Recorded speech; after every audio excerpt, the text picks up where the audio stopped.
I never thought putting up a simple fence on my own property would turn into a full-blown neighborhood war, but here we are.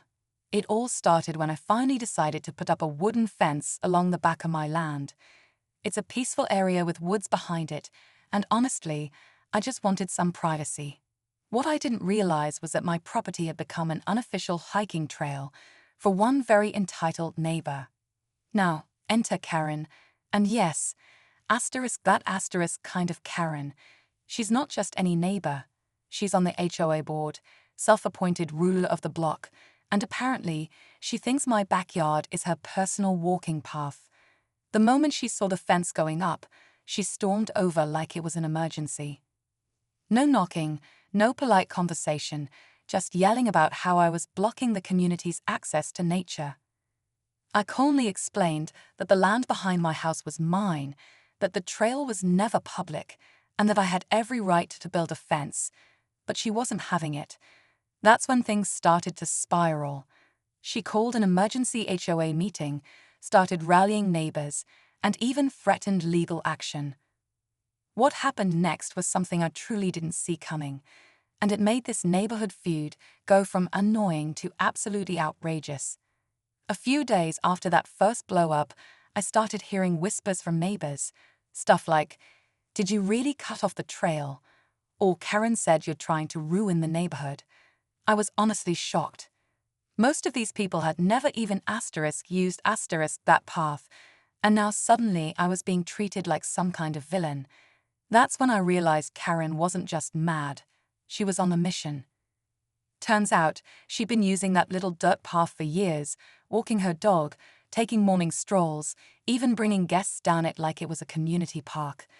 But here's the thing, my land is clearly marked on the county records, and there's never been an easement or shared use agreement. It was never a public trail. Still, that didn't stop her from trying to paint me as the new guy who's changing everything. She even showed up one morning with a clipboard, going door to door, trying to get people to sign some kind of petition against me. I couldn't believe it. Over a fence. On my own land. The tension was building fast, and the whole vibe in the neighborhood shifted. People started acting weird, avoiding eye contact, talking in hushed tones. But then I caught wind of something Karen was planning behind the scenes, and that's when it really got personal.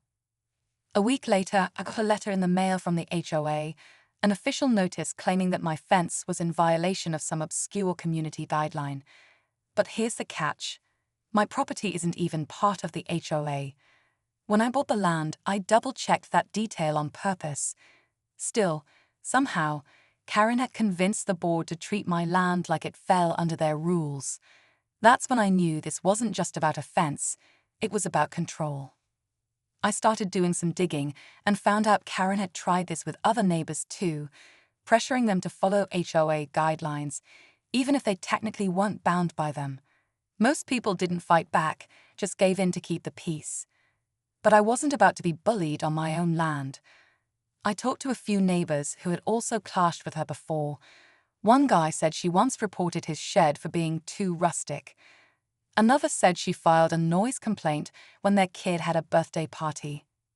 Meanwhile, the rumor mill was working overtime. I overheard someone at the local coffee shop whispering that I was planning to develop the woods or cutting down trees for profit. None of it was true, but the story was spreading fast. Karen was clearly behind it, trying to isolate me. And then came the unmarked car parked just outside my driveway.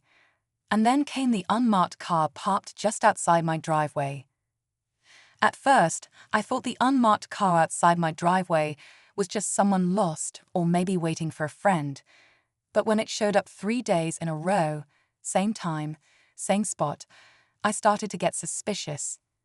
I walked out one morning to get the mail, and the driver immediately turned away, pretending to look at their phone. No license plate on the front, windows tinted too dark to see inside. It gave me chills. I couldn't prove anything, but deep down, I knew Karen had something to do with it. Meanwhile, the HOA drama kept escalating. I got another letter, this time with what looked like a fine. Again, I wasn't even part of the HOA, but the tone was aggressive, like they were trying to intimidate me into backing down. I contacted a real estate lawyer just to double-check I was in the right, and sure enough, my land was completely separate. But that didn't stop Karen from fueling the fire. She started posting in the neighborhood Facebook group, tagging me in passive-aggressive posts about community destroyers and selfish newcomers ruining nature. Neighbors I'd barely spoken to were giving me dirty looks. One lady even told her kid not to walk past my house. The atmosphere felt like something out of a bad movie. But then one night, I caught movement by the fence, someone with a flashlight, crouching low /, and that's when things went from tense to dangerous. I froze when I saw the flashlight beam dart across the edge of my fence. Whoever it was moved quietly, like they'd done this before. I stayed low behind the window watching. They crouched near the post I'd just installed that week, the one Karen had specifically ranted about during her last outburst. I grabbed my phone and started filming, just in case. The figure pulled something from their bag, a small tool, maybe a crowbar. That's when it hit me. They weren't just snooping. They were trying to damage the fence. Before I could decide whether to confront them or call the police, they took off. But I caught enough on camera to recognize the hoodie, and more importantly, the golden retriever trailing behind. It was Karen's dog. She must have let someone do her dirty work, or worse, done it herself. The next morning, one of the fence panels had been ripped halfway out of the ground. No note, no explanation, just a clear message: back off. I thought that was bad enough, until I got a visit from a county code inspector. Apparently, someone had reported me for unauthorized construction on protected land. They claimed I was disturbing a community trail and might be in violation of environmental regulations. I stood there stunned, wondering just how far Karen was willing to go, because this wasn't just a neighborhood feud anymore, this was war. When the county inspector walked around my property, clipboard in hand, I kept calm, but inside I was boiling. I showed him the survey documents, the property lines, everything proving the fence was well within my rights. He nodded slowly, clearly realizing this was a setup. After a thorough check, he confirmed I was in the clear. No violations, no protected land, and definitely no public trail. The complaint was bogus. But before leaving, he said something that caught me off guard.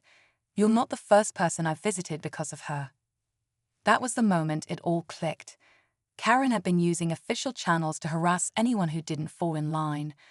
I took my video footage of the late-night fence tampering, plus the HOA letters and the false code report, and brought them to a lawyer. Within a week, I had filed a formal complaint against the HOA and Karen personally. Turns out, she'd overstepped her role by targeting non-HOA properties, and that opened her up to some serious legal trouble. The neighborhood buzz shifted fast. Suddenly, people were talking, not about my fence, but about Karen. A few brave neighbors came forward with their own stories. It was like a dam broke. But here's the twist. Right when things started to settle, I got an anonymous letter in my mailbox. No return address, just 6 words, scrawled in shaky handwriting. Asterisk, you made the wrong enemy again, asterisk. The neighborhood buzz shifted fast. Suddenly, people were talking, not about my fence, but about Karen. A few brave neighbors came forward with their own stories. It was like a dam broke. But here's the twist.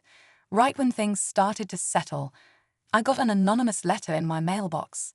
No return address, just 6 words, scrawled in shaky handwriting. Asterisk, you made the wrong enemy again, asterisk.